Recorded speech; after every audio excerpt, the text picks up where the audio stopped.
Disse um certo homem, tinha 2 filhos, e o mais moço deles disse ao pai: Pai, dá-me a parte dos bens que me pertence. E ele repartiu por eles a fazenda.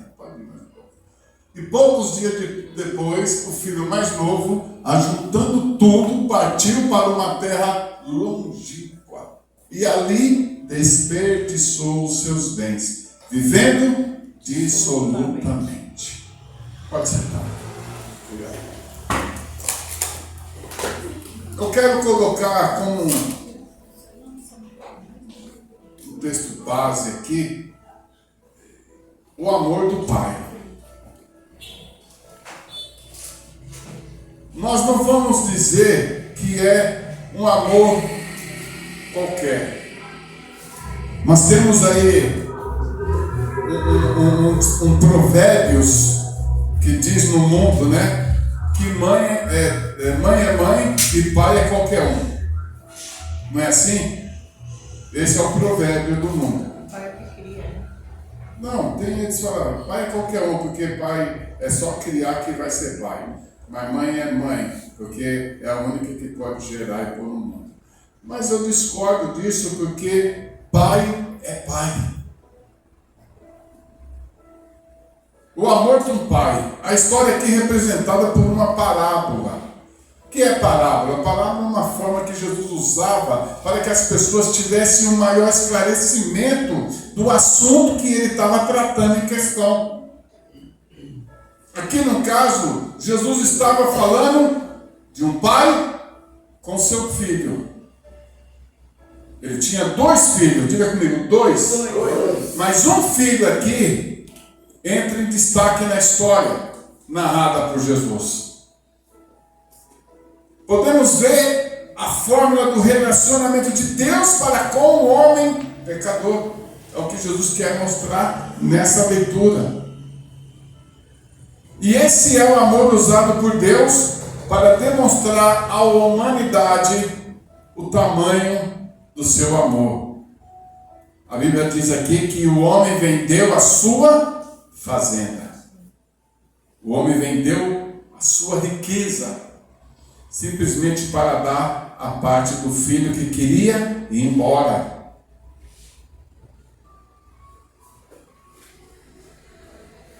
Eu estava pesquisando e vendo isso. Essa história se funde com a história da dracma perdida e da ovelha perdida, que Jesus também fala nessas 3 em parábola.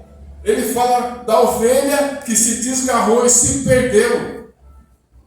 E o pastor deixou as 99 e foi atrás daquela que perdeu. Aquela mulher procurou diligentemente, tira daqui, tira de lá, ela procurando uma dracma dela. Aquela moeda tinha um maior valor. Aqui essas 3 palavras, Deus está mostrando o cuidado dele com a humanidade que tem pecado, que tem se afastado da palavra, do amor de Deus. E hoje eu vou além. Muitos têm deixado Deus dentro da casa de Deus e têm ido lá fora. Simplesmente porque está cansado de estar aqui. Estou cansado dessa vida. Estou cansado de estar na igreja. Estou cansado de ter cobrança, regra, isso, aquilo. Eu quero um pouco de paz, de liberdade. Muitos estão assim. O que é mais interessante nessa trilogia aqui, Jesus ele narra o quê? Sobre os perdidos. Os perdidos. Quantas pessoas estão se perdendo? Você ensina. O filho, quando ele cresce, aí ele vai fazer o que ele acha que ele tem que fazer. E todos os seus ensinamentos se tornam em vão. Simplesmente porque ele vai fazer o que ele quer fazer. Aqui nós podemos ver o amor e a graça de Deus ao buscar a ovelha que tinha se perdido, a dracma que estava perdida. E na volta, como resultado, a alegria estava em trazer de volta o que se perdeu. Filho pródigo filho tinha tudo. Ele tinha tudo com o pai, na casa do pai estava ali, tudo bem. Ele não tinha falta de nada, a palavra de Deus nos mostra. Entender um pecador é descobrir sobre o pecado. E o pecado é tudo aquilo que afasta o homem de Deus. Mas também o pecado se trata do quê? De rebeldia. Esse filho era rebelde. Você quer ver? Põe aí aqui, 1 João.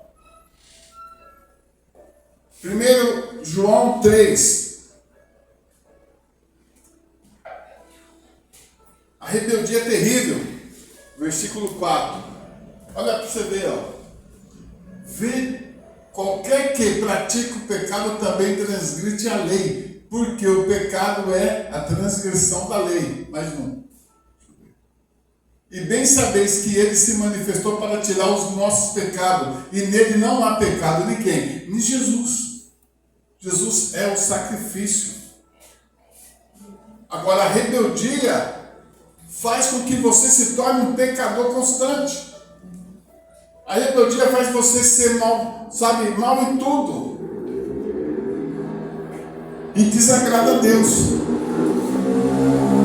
E uma das coisas que mais levou ao aumento da rebeldia nesse moço foi a curiosidade dele. Ele queria ir aonde? Aonde ele não perdeu nada. E geralmente é isso que acontece com as pessoas. Querer ir aonde não deixou nada.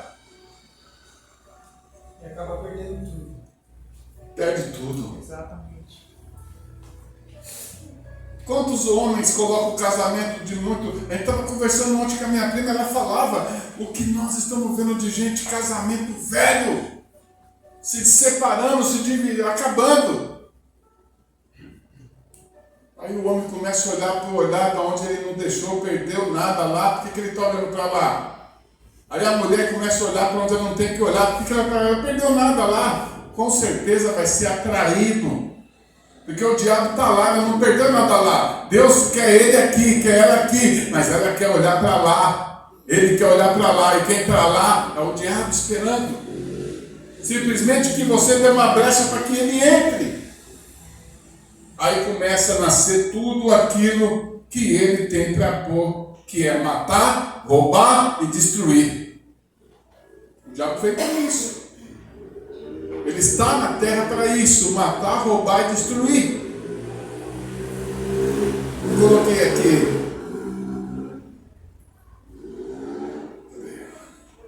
O rapaz quis ir lá fora, além dos muros de proteção da casa do seu pai. E ele foi. E o que ele encontrou lá? Preencheu momentaneamente. Por momentos, o mundo tem o que oferecer, viu, igreja? O mundão lá fora, por momentos, tem o que oferecer. Momentaneamente. Depois vem a cobrança. Porque o que ele dá, ele tira dobrado.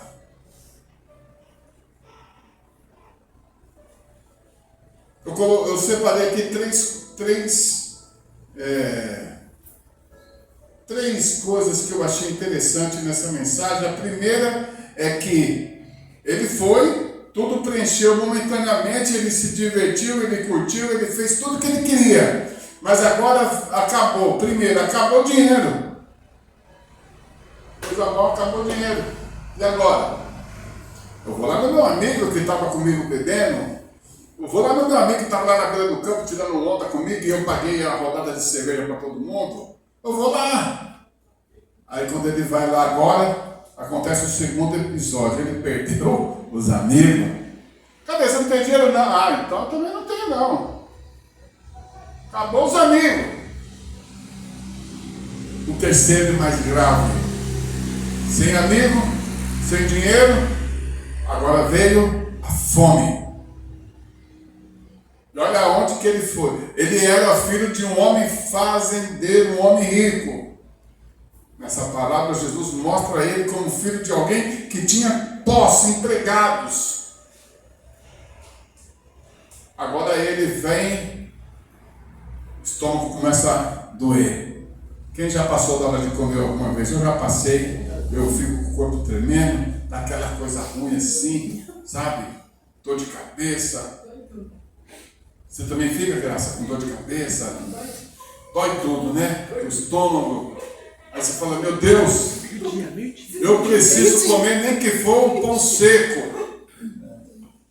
Né? Eu preciso comer nem que for um pão duro. Porque a fome é triste, é dura. Agora ele não tem amigo, ele não tem dinheiro, e ele está cheio de fome. E ele bate nas portas, a palavra diz que as portas estavam fechadas para ele. Porque ele só valia o que ele tinha. Agora ele não tinha mais nada, então ele não tinha valor. Isso mostra o valor que o mundo dá para você. O valor que o mundo dá para a humanidade. E principalmente nós que somos cristãos. O valor é zero. Mas existe um que não... Olha, oh glória a Deus. Existe um que olha para nós. Ele sabe o valor que cada um de nós tem. Ele sabe o valor que você tem. Sabe por quê? Ele pagou o preço na cruz do Calvário. Ele derramou o seu sangue puro por você e por mim. Ele sabe o valor. Dê um aplauso para ele.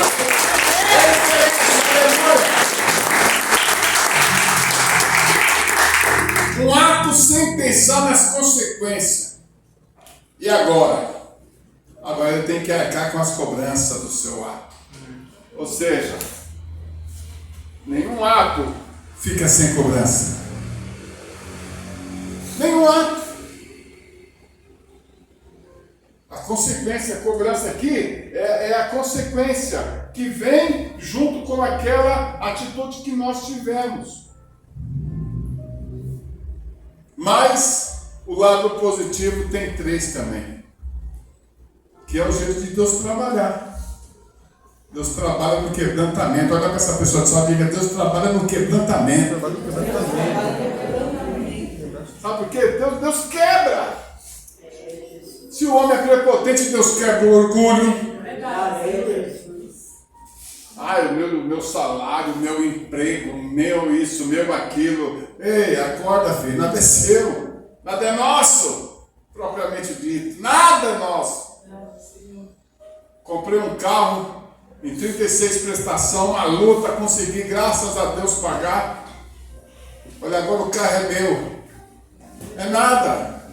Todo ano tem que pagar um imposto chamado IPVA.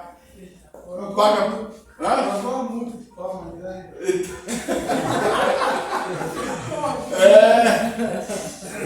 Não paga para ver. Você luta, compra o terreno, uma luta picada, constrói. Todo ano tem que pagar o imposto, o IPTU. Não paga para ver, senão não é seu. Olha aí para mim. Vou te falar uma coisa. Tem uma coisa que é nossa. A nossa salvação é direito nosso. E esse direito que nós temos, ninguém pode roubar de nós. Porque foi conquistada pelo nosso Deus. Aleluia. Esse é o direito que ninguém pode roubar de nós. Estou voltando aqui. Agora, ele tinha que... Nós falamos de 3 coisas que aconteceu. Primeiro, ele acabou o dinheiro. Segunda, perdeu os amigos. Terceiro, muita fome. Agora, as consequências que nós acabamos de falar aqui. Como que nós lemos aqui? Deixa eu voltar. Deixa eu ler aqui para você ver. Um ato sem pensar nas consequências vai trazer duras cobranças. Agora ele tem, primeiro, ele vai ter que olhar nos olhos do pai dele e ele vai ter que lidar com a dor de ter deixado o pai, com tristeza de ter ido embora antes da hora. Segundo, ele saiu de lá como filho do fazendeiro, do patrão. Agora ele vai voltar como qualquer um. E terceiro, ele vai ter que voltar e enfrentar o irmão que ele deixou na labuta, tendo que trabalhar por ele e pelo próprio irmão. Jesus nos dá a escolha do certo e do errado. Mas quem toma a decisão de fazer é você. Sabe aquela facilidade que o diabo prepara ali? Você que vai escolher. Aleluia. É isso que eu quero? Ou eu não quero? Olha aqui para mim, ó. Tá vendo aqui? Tô pegando. Isso aqui mata a minha sede.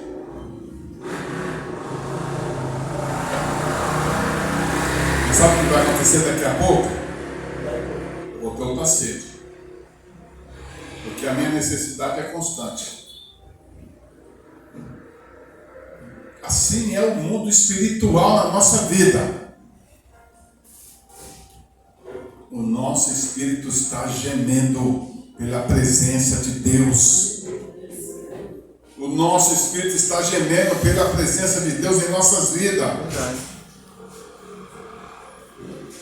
Jesus aqui, ele mostrava a todos os religiosos da época, com essa narração, dessa parábola, que ele estava mostrando a rebeldia de Israel, hoje a rebeldia dos cristãos. Jesus manda e a gente não vai. Jesus manda ficar e a gente vai. Jesus manda fazer, a gente não faz. Jesus fala, não faça, a gente vai lá e faz. Por quê? Porque nós temos o direito de escolher ir ou não. Por isso ele disse, as decisões é nossa. Os acontecimentos estão predestinados a acontecer. Tudo vai acontecer porque tem que acontecer. Enquanto você não tem o conhecimento, o discernimento das coisas, você vai ter um estilo de vida como uma criança. Uma criança vai crescendo sem discernimento das coisas. Mas ela vai atingindo uma certa idade que começa a vir conhecimento. E ela já começa a desenvolver dentro dela decisões. Acredite, é assim que funciona mesmo. Ela começa a fazer ou não fazer. Tudo depende dela. Porque ela já começa a ter escolha.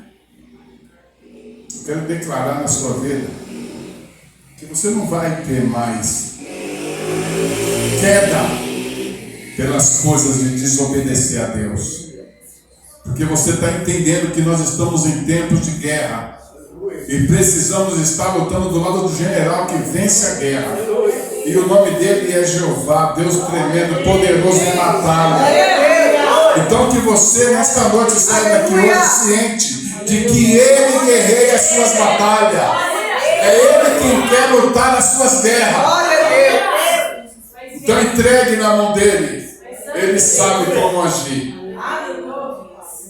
O filho aqui, ele é representado pela rebeldia, desobediência. Nós precisamos saber de que lado nós estamos. E acredite, querido, é tempo de decidir mesmo. Se o Senhor é Deus, abrace com Ele, se envolva com Ele, mergulhe. Estava ali falando com a Beth antes de começar o culto. Eu falei, sabe, minha filha, você crê no seu chamado? Crê no seu ministério? Então mergulhe nele. Invista nele. Tem aquele dizer, né? Todo mundo quer ir para o céu. Acho que fizeram até uma música, todo mundo quer ir para o céu, mas ninguém quer morrer. Acho que tem uma música assim, ou é ditado, não sei. Acho que não sei ao certo. André, me ajuda, é música? Eu já ouvi falar, mas é fácil, né? Aqui, Simone, quem me ajuda com coisa antiga, bem antiga, é a Drica. É parábola. Ela manja de tudo, é uma palavra, né? Mas é uma realidade. Eu quero ir para o céu, quero ir para o céu. Na hora de morrer, ninguém quer. Não, Senhor, manda o outro ali. Ei, mas vai chegar uma hora que é eu, que é você. A questão é como que vai nos encontrar. Conselho que eu quero dar para você e para os internautas aí que vai estar nos assistindo. O amor de Deus foi representado por um sacrifício. Todos nós já vimos filmes de Jesus, quando ele morre na cruz, derrama o seu sangue e ele fala, está consumado. Ali foi o sacrifício. Esse sacrifício deu o direito de nós podermos estar dentro de uma igreja. Mas muitos ainda têm escolhido não estar. Não preciso de igreja para ter Deus, precisa da comunhão. E a comunhão nós temos aqui, no corpo, ajustado um no outro. É aqui que nós resolvemos as nossas diferenças. É aqui que nós completamos um no outro espiritualmente. Porque Ele, Cristo, é a cabeça do corpo. Glória a Deus. Que Deus abençoe a sua vida. E nós estamos aqui situados na rua São Judas Tadeu, número 7. Você é nosso convidado, bairro Jardim São Sebastião. Deus te abençoe, um beijo no coração, semana de vitória. Amém? Deus abençoe. Aleluia.